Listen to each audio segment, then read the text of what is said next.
Hear ye? Gather around, people. We're about to show you a demonstration of the founding of the greatest country known to man.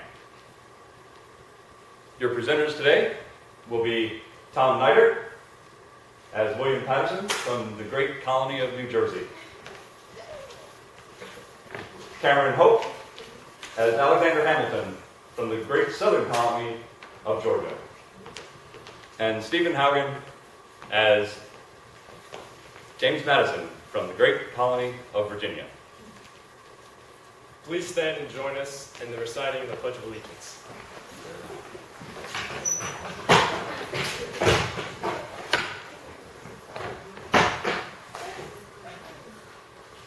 I pledge allegiance to the flag of the United States of America and to the republic for which it stands, one nation, under God, indivisible, with liberty and justice for all.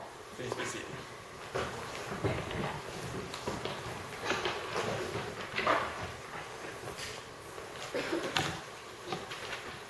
When in the course of human events it becomes necessary that one people should dissolve the political bands that have connected them with another, and to assume among the powers of the earth a separate and equal station to which the laws of nature and nature's God entitle them.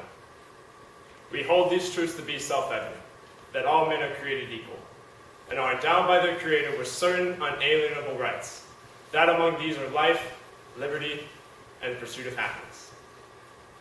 These are the words of our founding fathers, inscribed upon a radical doctrine labeled accordingly as the Declaration of Independence. It was this document that listed the grievances committed by Parliament and King George III, and pronounced the once subjects of the British Crown as members of an independent nation. King George III, however, saw these treacherous colonists as rebels who can only be quelled by force. And in 1775, at Lexington and Concord, with the shot heard round the world, the Revolutionary War begun. At the beginning of the Revolutionary War, the Americans were not doing well.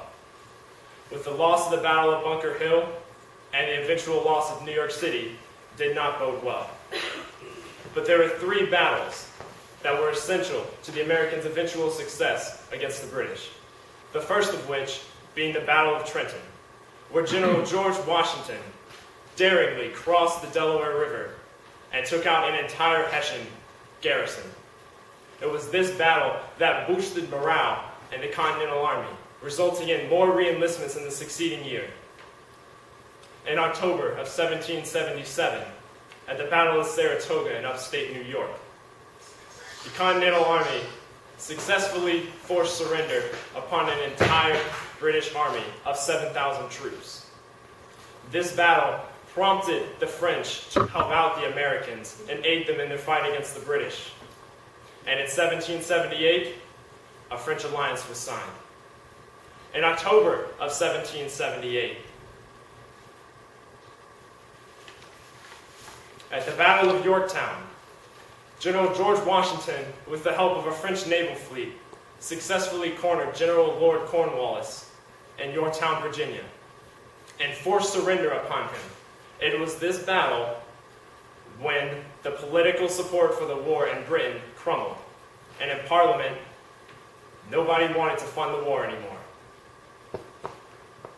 And then in 1783, the Treaty of Paris was signed, which recognized the Americans as an independent nation and forced the British to surrender all lands west of the Appalachian Mountains. All of these states were independent, every single one, but they agreed that there was a confederation that needed to be signed. And then the Articles of Confederation was drafted. The Articles of Confederation was an outline for governing this new confederation.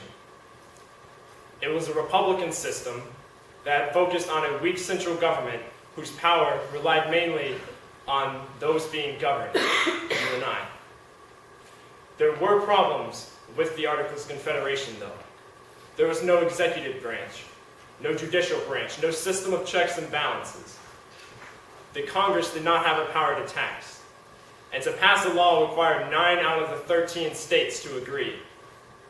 Even more so, to amend the Articles of Confederation, a unanimous vote was needed. This prompted the Constitutional Convention to convene in 1787 to amend the Articles of Confederation. Constitutional Convention is a major transition point in American history between the Revolutionary era and the birth of national Republican government. The delegates who met in Philadelphia in 1787 not only fashioned a new form of government to replace the Articles of Confederation, but also submitted their handiwork to the citizens of the individual states for ratification. Long debates marked both stages of this process. On May 25th, 1787, a week later than scheduled, delegates from various states met in Pennsylvania State House in Philadelphia and convened the Constitutional Convention.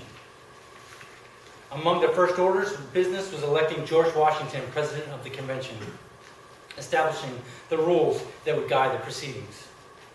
One of these rules was the rule of secrecy. According to Madison's notes, the exact language of the secrecy rule was that nothing spoken in this house be printed or otherwise published or communicated without leave. Most of these rules were a breakthrough in parliamentary procedures, and the process was very streamlined for the time. At the opening of the First Continental Congress, Patrick Henry, delegate from Virginia, addressed the delegates with these words: "The distinction between Virginians, Pennsylvanians, New Yorkers, and New Englanders are no more. I am not a Virginian, I am an American." The Virginia Plan was drafted by James Madison and presented by Virginia's Governor Edmund Randolph. Called for the strong national government and legislature with representation in both houses apportioned to states based on population. This plan immediately was seen as giving more to large states like Virginia. Delegates from smaller states and states less sympathetic to broad federal powers opposed the Virginia Plan. The competing plan, called the New Jersey Plan, was presented by William Patterson.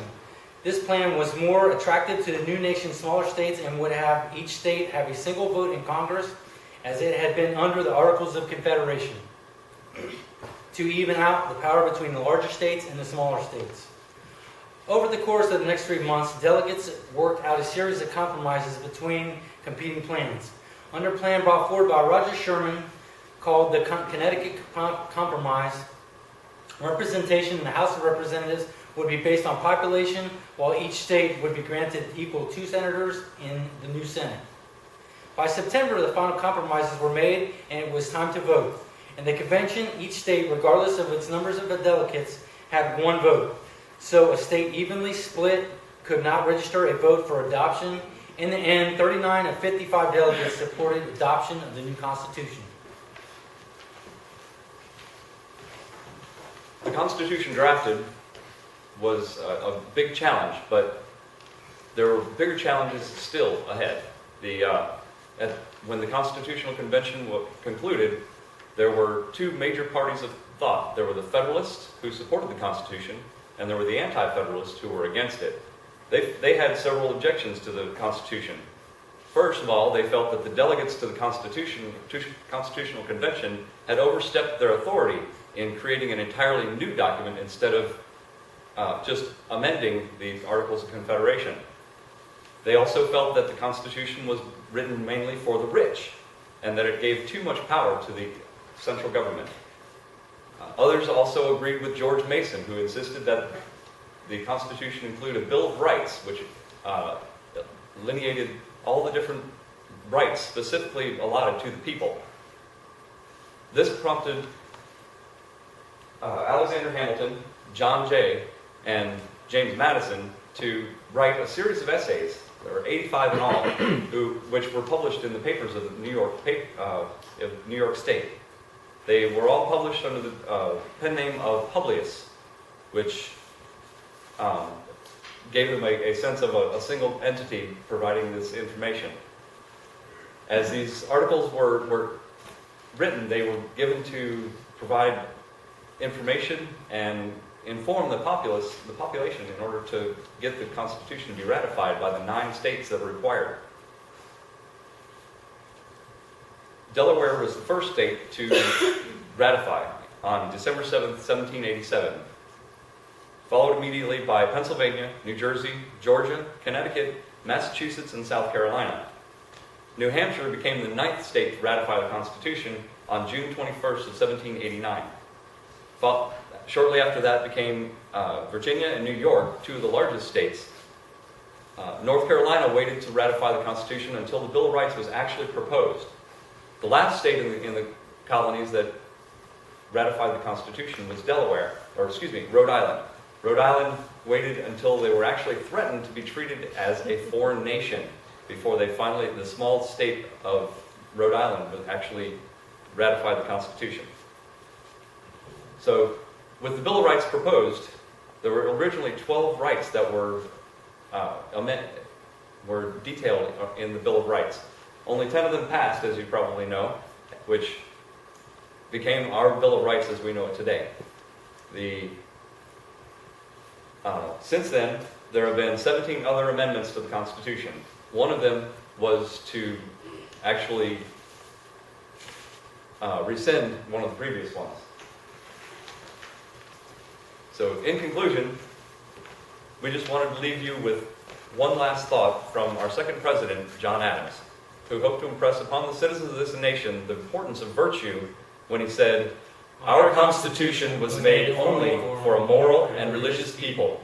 It is wholly inadequate to the government of any other." Thank you.